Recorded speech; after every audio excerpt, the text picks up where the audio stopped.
محترم سامعین، میرے دینی بھائیوں اور عزیز ساتھیوں، آپ پیارے حبیب صلی اللہ علیہ وسلم کی پیدائش سے پہلے کے واقعات اور بعد کے واقعات تاریخ کے آئینے میں سماعت فرما رہے ہیں۔ بات یہ آئی تھی کہ آپ صلی اللہ علیہ وسلم تنہائی اختیار کرتے ہوئے کئی دن کا توشہ لے کر غار حرا تشریف لے جاتے اور کئی دن تک وہاں عبادت میں مصروف رہتے۔ اسی درمیان حضرت جبرائیل امین تشریف لائے اور آپ کے اوپر پہلی وحی نازل ہوئی۔ آپ صلی اللہ علیہ وسلم وحی کے نازل ہونے کے بعد وحی کا وزن آپ کے اوپر پڑ جانے کی وجہ سے بہت پریشان تھے، گھبرائے ہوئے تھے۔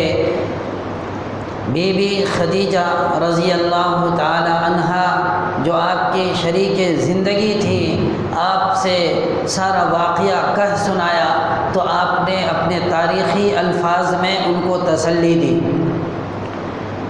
اور اس کے بعد خاموش نہیں رہے بلکہ آپ کو لے کر اپنے چچا زاد بھائی ورقہ بن نوفل کے پاس تشریف لائے۔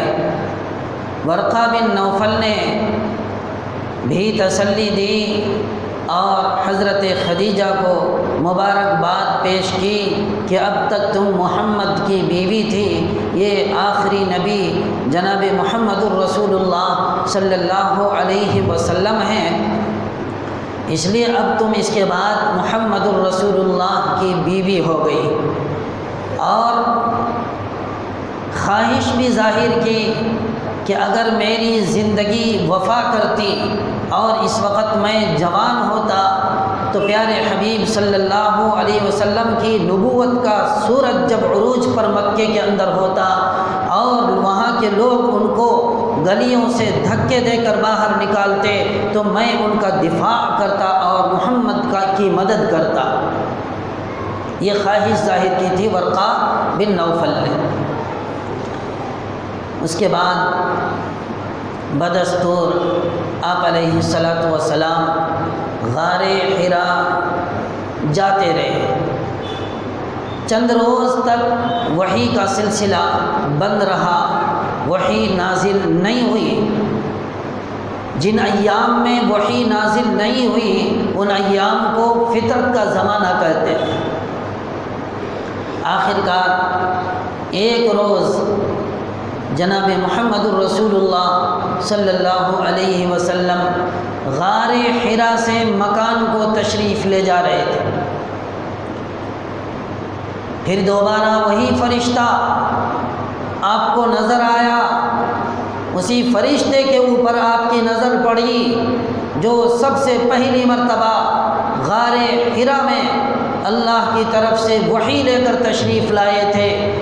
آپ دیکھ کر گھبرانے لگے، پریشان ہوئے، پہلے کی طرح آپ کے جسم کے اوپر کپ کپی طاری ہوئی، اسی حال میں آپ اپنے گھر تشریف لاتے ہیں اور کپڑے اوڑھ کر پھر بستر پر لیٹ جاتے ہیں۔ یکایک آپ کے کانوں میں آواز آتی ہے، یا ایھا المدثر قم فانذر وربک فکبر وثیابک فطہر والرجز فہجر۔ اے چادر میں لپٹے ہوئے اٹھ اور ان لوگوں کو عذاب الہی سے ڈرا اور اپنے رب کی کبریائی اور بڑائی بیان کر اور اپنے کپڑوں کو پاک صاف کر کے پاک دامنی اختیار کر اور اس نجاست کو جو کفر، شرک اور بدی میں سے ہے اس کو تو دور کر، اس سے جدائی اختیار کر۔ اس کے بعد سے وحی کا سلسلہ لگاتار جاری رہا۔ آپ صلی اللہ علیہ وسلم کے اوپر پھر دوبارہ وحی بند نہیں ہوئی۔ ایک روز حضرت جبرائیل امین آپ صلی اللہ علیہ وسلم کو لے کر دامن کوہ میں تشریف لے گئے، یعنی پہاڑ کے کنارے۔ حضرت جبرائیل امین نے وہاں وضو کیا اور آپ علیہ الصلاۃ والسلام غور سے دیکھتے رہے۔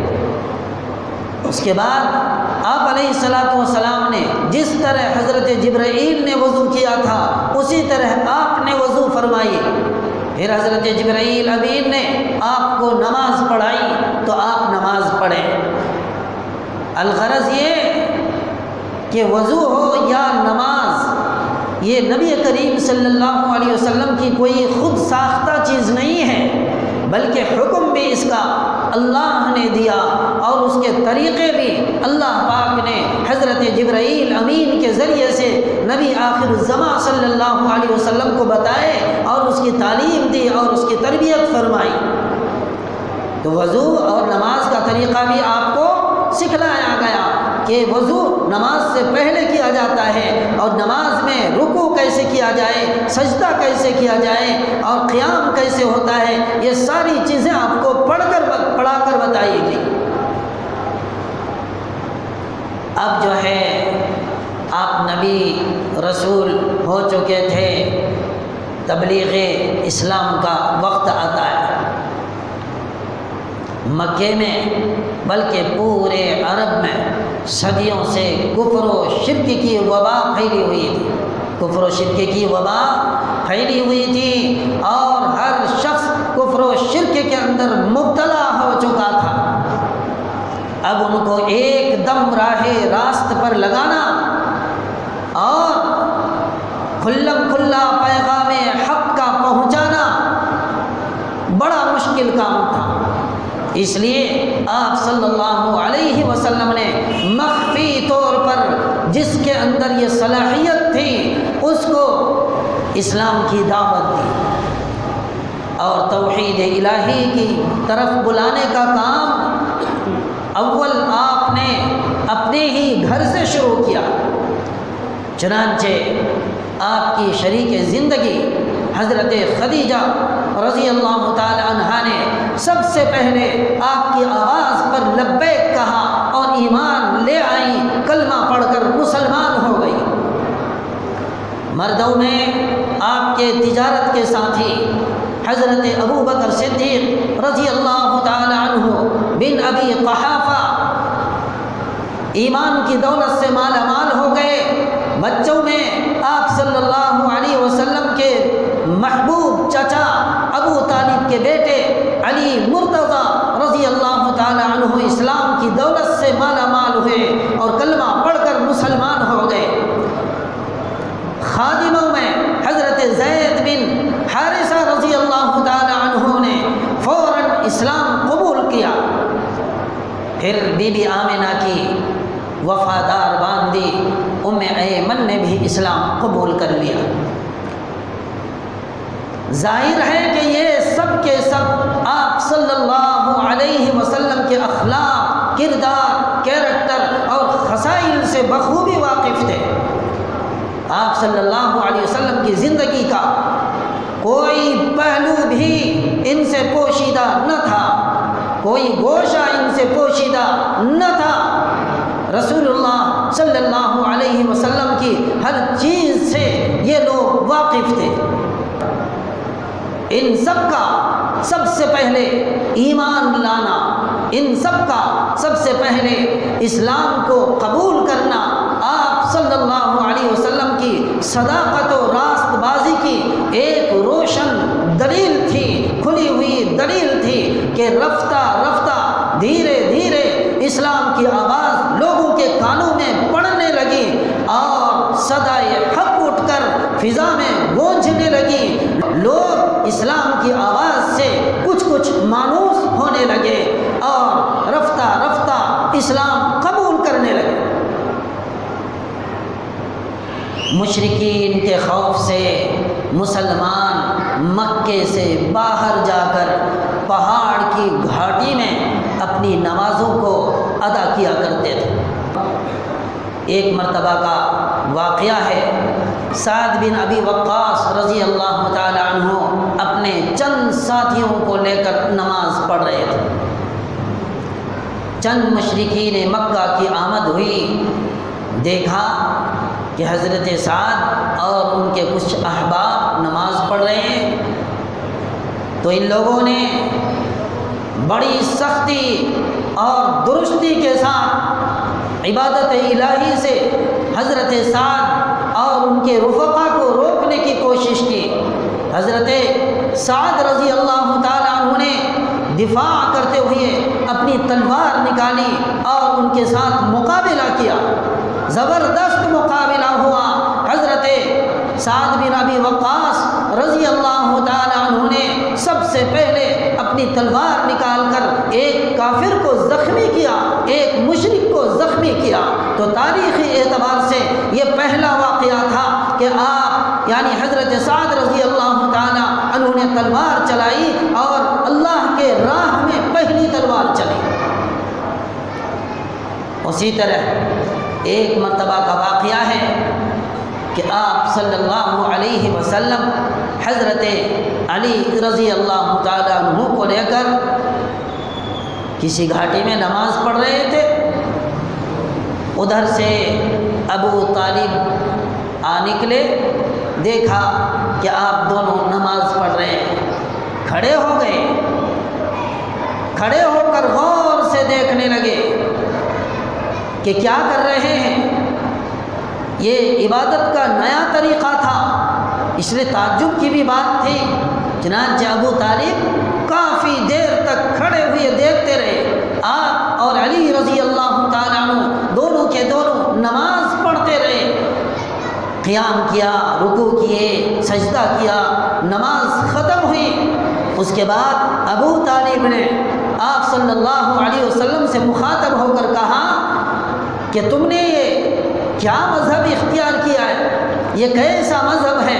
یہ عبادت کا کیسا طریقہ ہے؟ کس طریقے سے تم اللہ کی عبادت کر رہے ہو؟ آپ صلی اللہ علیہ وسلم نے جواب میں فرمایا کہ یہ دین ابراہیمی ہے اور اللہ پاک نے مجھے دین ابراہیمی کو اختیار کرنے کا حکم دیا ہے۔ قرآن کریم کے اندر اللہ پاک کا ارشاد ہے، ثم اوحینا الیک ان اتبع ملت ابراہیم حنیفا وما کان من المشرکین، کہ پھر اللہ پاک نے آپ کی طرف، اللہ فرما رہے ہیں کہ ہم نے آپ کی طرف وحی کی کہ آپ ملت ابراہیمی کی اتباع کریں، ان اتبع ملت ابراہیم حنیفا، اور یہ ملت ابراہیمی جو ہے اس کے اندر کجی نہیں بلکہ ایک راستے کے اوپر لے کر جاتا ہے، اور وہ بھی معتدل راستہ۔ وما کان من المشرکین، اور وہ مشرک میں سے، شرک کرنے والوں میں سے نہیں تھے۔ الغرض اللہ کے نبی صلی اللہ علیہ وسلم نے ارشاد فرمایا کہ یہ دین ابراہیمی ہے، اور ابو طالب کو بھی آپ نے دعوت دی کہ آپ بھی اس دین کو قبول کر لیں۔ ابو طالب نے کہا نہیں، میں اپنے باپ دادا کے دین کو اور اس مذہب کو چھوڑ نہیں سکتا، مگر اتنا کہہ کر خاموش نہیں رہے۔ آپ کے ساتھ حضرت علی رضی اللہ تعالی عنہ بھی تھے، ان کی طرف مخاطب ہو کر آپ نے فرمایا کہ بیٹا تم محمد کا ساتھ نہ چھوڑنا۔ کیا فرمایا؟ بیٹا تم محمد کا ساتھ نہ چھوڑنا، اس لیے کہ مجھ کو یقین ہے کہ یہ تم کو نیکی اور راہ راست کے علاوہ کسی دوسری برائی کی طرف جانے کا حکم ہرگز نہیں دیں گے، کسی دوسری برائی کو اختیار کرنے کا حکم ہرگز نہیں دیں گے۔ ان کے ساتھ رہو گے تو کامیابی ملے گی۔ چنانچہ دوست بزرگوں، ان وصیت کے ساتھ ابو طالب نے اپنی بات کو ختم کی، مخاطب کر کے کہا کہ ان کا ساتھ کبھی نہ چھوڑنا، گرچہ میں ایمان نہیں لا رہا۔ اب اس کے بعد اللہ کے نبی صلی اللہ علیہ وسلم کو تبلیغ کا حکم ہوتا ہے، فاصدع بما تؤمر واعرض عن المشرکین، کہ آپ جو ہے یہ 3 سال کا زمانہ درمیان میں جو تبلیغ کا گزرا ہے، یہ چپکے خفیہ طور پر اسلام کی تبلیغ ہوتی رہی، لیکن اب اللہ کہہ رہے ہیں کہ اب کھلے عام تبلیغ کا حکم دے رہے ہیں کہ کسی سے ڈرنے کی ضرورت نہیں ہے، آپ کھلے عام ہمارے احکامات کو بجا لائیں، لوگوں تک دین کی تبلیغ کریں، دین کے فرمان کو پہنچائیں۔ تو آپ صلی اللہ علیہ وسلم صفا پہاڑی کے اوپر چڑھ جاتے اور وہاں چڑھ کر ایک ایک قبیلے کا نام لے کر آپ آواز لگاتے ہیں، پکارتے ہیں، چنانچہ آپ کی آواز کو سن کر عرب کے دستور کے مطابق وہاں کے سارے لوگ نکل کر جمع ہونے لگے اور تھوڑی ہی دیر میں سارے قبیلے والے جمع ہو گئے۔ اس کے بعد آپ صلی اللہ علیہ وسلم نے قریش کو مخاطب کر کے کہا، یا قریش اخبرتکم ان العدو مصبحکم او ممسککم اما کنتم، کہ اے قریش، اے قبیلہ قریش، اگر میں تجھے یہ خبر دوں، اگر میں تجھے یہ کہوں کہ اس پہاڑ کی گھاٹی میں یا پہاڑ کے اوٹ میں ایک لشکر چھپا ہوا ہے، وہ صبح کو یا شام کے وقت تمہارے اوپر حملہ کرنے والا ہے، تو کیا تم میری باتوں کو سچا مانو گے؟ تمام قبیلے کے لوگوں نے ایک زبان ہو کر کہا، بلا کیوں نہیں، ہم نے آپ کو پہلے ہی سچا مانا ہے، آپ تو صادق القول ہیں، قول میں سچے ہیں، آپ جھوٹے نہیں، آپ امین ہیں، امانت دار ہیں، آپ نے کبھی کسی کی کوئی خیانت نہیں کی ہے، لہذا آپ تو امین ہیں، آپ کی بات ماننی چاہیے، کیوں نہیں ہم آپ کی بات مانیں گے، ضرور مانیں گے۔ تو فرمایا موقع سے فائدہ اٹھاتے ہوئے کہ جب ایسی بات ہے تو اب اس وقت میں جو کچھ کہوں اس بات کو تم ضرور مان لینا، اس بات کے اوپر جو ہے ایمان لے آنا۔ تو کہنے لگے کہ سنو، تمہارے سامنے عذاب خدا، عذاب الہی ان قریب آنے والی ہے، اس لیے اللہ تبارک و تعالیٰ کے اوپر ایمان لاؤ، اللہ کو ایک جانو، اللہ کو ایک مانو، اس کے بعد سے بتوں کی عبادت چھوڑ دو، بتوں کی پوجا پاٹ چھوڑ دو، ایک اللہ کو مانو اور ایک اللہ سے مانگو۔ اتنا کہنا تھا کہ جتنے لوگ جمع ہوئے تھے سب کے سب جو ہے ہنسنے لگے، مذاق اڑانے لگے، تمسخر کرنے لگے اور کہنے لگے، الہٰذا جمعتنا یا محمد، اے محمد صلی اللہ علیہ وسلم، کیا آپ نے اسی وجہ سے ہمیں جمع کیا تھا کہ ہم سارے بتوں کو چھوڑ دیں اور صرف ایک خدا کو مان لیں؟ جو کام سارے بتوں سے نہیں ہو سکتا تھا وہ کام ایک خدا سے ہو سکتا ہے۔ تمام لوگوں نے اس طرح کی باتیں کہیں اور مذاق اڑاتے ہوئے ہنستے ہوئے وہاں سے منتشر ہو گئے۔ ابو لہب نے کہا، تبا لک یا محمد، تمہارے لیے ہلاکت ہو، اے محمد، بربادی ہو۔ جب یہ لوگ منتشر ہو گئے تو قرآن کریم کی ایک چھوٹی سی سورۃ اللہب کا نزول ہوا، جس کے اندر کہا گیا، تبت یدا ابی لہب وتب ما اغنی عنہ مالہ وما کسب، پوری سورت۔ ابو لہب نے اللہ کے نبی صلی اللہ علیہ وسلم کے حق میں بد دعا کی تھی، تو اللہ پاک فرما رہے ہیں ہلاکت اور تباہی اور بربادی اگر ہونی ہے تو ابو لہب کے لیے ہو۔ ابو لہب کے دونوں ہاتھ آج کٹ گئے اور تباہی بربادی ہے ان کے لیے۔ تو اللہ نے اس بد دعا کا جواب اس آیت کے اندر دیا۔ اس کے بعد کچھ دنوں کے بعد پھر ایک آیت نازل ہوئی، وَأَنذِرْ عَشِيرَتَكَ الْأَقْرَبِينَ، کہ آپ اپنے قریبی رشتہ داروں کو ڈرائیں آپ جو ہیں اپنے قریبی رشتہ داروں کو میرا پیغام سنائیں۔ چنانچہ اللہ کے نبی صلی اللہ علیہ وسلم نے حضرت علی کو حکم دیا کہ ضیافت کا انتظام کرو، ایک بڑی ضیافت۔ چنانچہ عام ضیافت کا اہتمام کیا گیا۔ آپ علیہ الصلاۃ والسلام نے سب کو مدعو کیا۔ لکھا ہے مورخین نے کہ تقریباً 40 آدمی آپ کے قریبی رشتہ داروں کے خاص طور سے آئے، اور اس کے بعد آپ نے اپنا انتظام کے مطابق کھانے کا اہتمام کیا، سب کو کھانا کھلایا۔